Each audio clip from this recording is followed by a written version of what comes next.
You know, some bosses monitor seconds of your screen time, while others just launched Cold War spy plane missions over the office. Today we're going to look at 3 guys that took micromanagement way too far. Today we've got 3 bosses that have far too strong opinions on how the people around them do their work, from insanely complicated can opening manuals all the way to telling Google, yes that Google, that they made their logo wrong.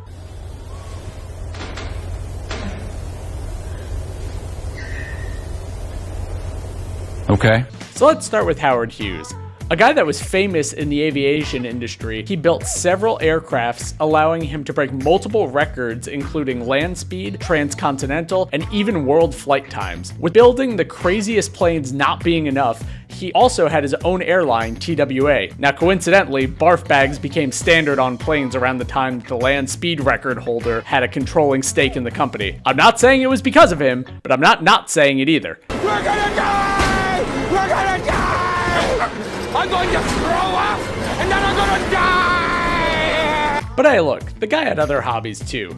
He was also a big name in Hollywood, directing several films like Hell's Angels, an epic war flick all about fighter pilots. Look, the guy liked planes, okay? Hughes wanted to take the philosophy that planes had for instructions and apply it to everything that you could possibly think of. Now you might be thinking, okay, that makes sense. The guy was part of a lot of complicated projects, so he needed everyone to be on the same page. But Howard was so particular that one of these big complicated projects was opening a can of peaches, and the page everyone needed to be on was 9 because the manual was over 1,000 words long. Imagine it's your first day on the job and your boss pulls you aside, not to say, hey, how's it going, but to hand you a 75-page tome on how break room etiquette works. Page 12, by the way, covers the appropriate angle for holding a coffee mug. And now you might say, this dude is nuts, I'm not working for him. But sometimes he had a way of just becoming tons of people's bosses before they even knew it. In fact, he once stayed at a Vegas hotel. When he was asked to leave, he just bought the whole place instead, pulling what is probably the most billionaire Uno reverse card I've ever heard. Look at me, sure. Look at me, sure. I'm the captain now. Now, we could probably give Howie a pass on some of his eccentricities, as he was known for having a pretty severe case of OCD. But his war on germs has nothing on our next guy's war on high prices. Allow me to introduce Sam Walton. If his name sounds familiar, he's got a few stores named after him, world renowned for their phenomenal patrons. Grabbed the victim by the hair and slammed her to the ground again and again, all again because she thought the woman cut in front of her in line. That's right, it's Walmart.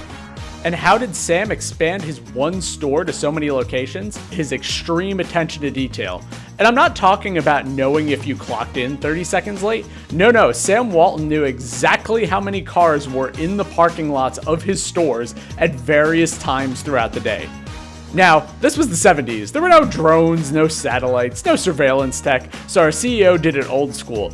He would get up in his plane, I'm starting to notice a pattern here, and fly over the parking lots to count the cars. And if he didn't like the number he saw, he would descend on the store and demand to speak to the poor, unsuspecting manager in the most Karen move I've ever seen, decades before Karens even became a thing. Can you imagine being the guy that has to bring the carts in? You're just minding your own business, walking across a parking lot, and World War Walton descends on you like he's part of the invasion of Normandy because you weren't sprinting fast enough to get the carts back.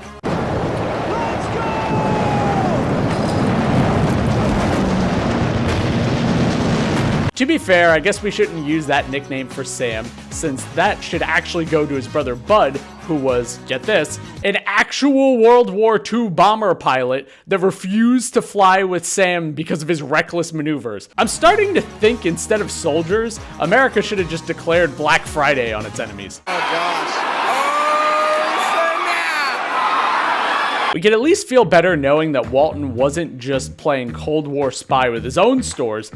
Kmart was also a huge target of his shenanigans. Not only did he use his planes, but he even got in a car crash while trying to count the number of cars in a Kmart parking lot. To add insult to injury, it was a Walmart truck he ended up hitting, which I'm sure was the truck driver's fault for not taking the most optimal route.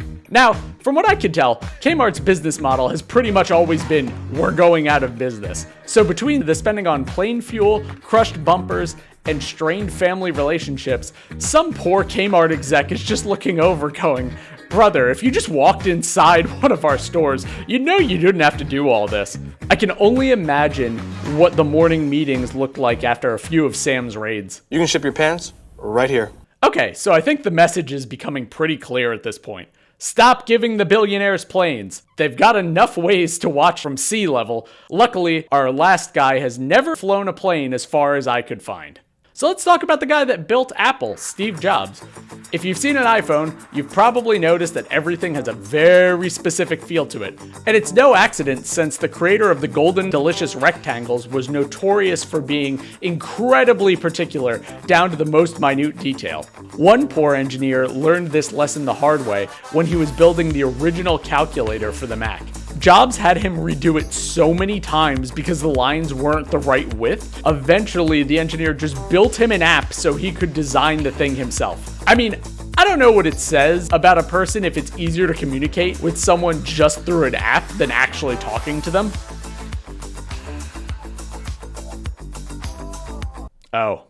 Well, maybe he was just ahead of his time then. But don't you worry, Steve was an equal opportunity micromanager. Nobody was safe, not even the folks at completely different companies. According to Jobs, the yellow O on one of Google's logos that was about to go on his Granny Smith slab was the wrong shade of yellow. This was an emergency, and the offending party must be notified on a Sunday while the Google guy was at church.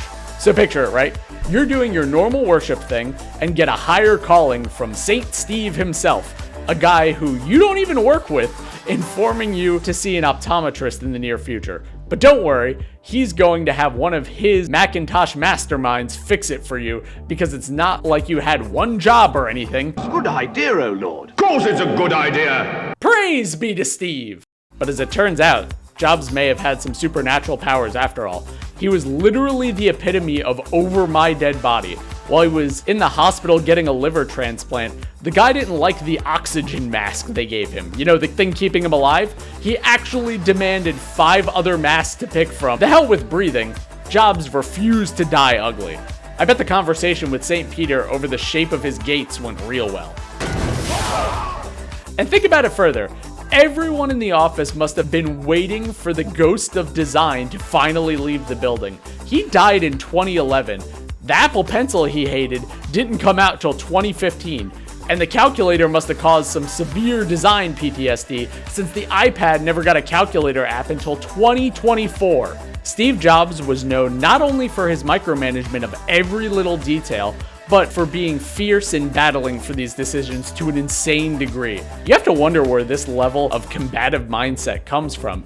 Good thing we have some first-hand accounts.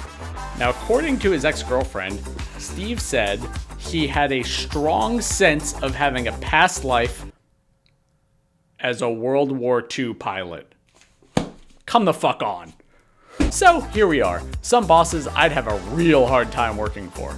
But yeah, I guess there's probably something to be said about being meticulous. Just don't be the subject of it. And please, for the love of God, stop giving the billionaires planes. The best way you can give us a hand is by liking the video, subscribing, and sharing some other crazy boss stories you have in the comments section. Alright, we're done here.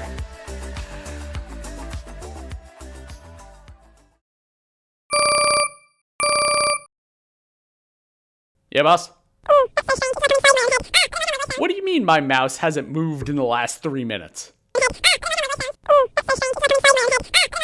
Oh, well, why don't you come down here and...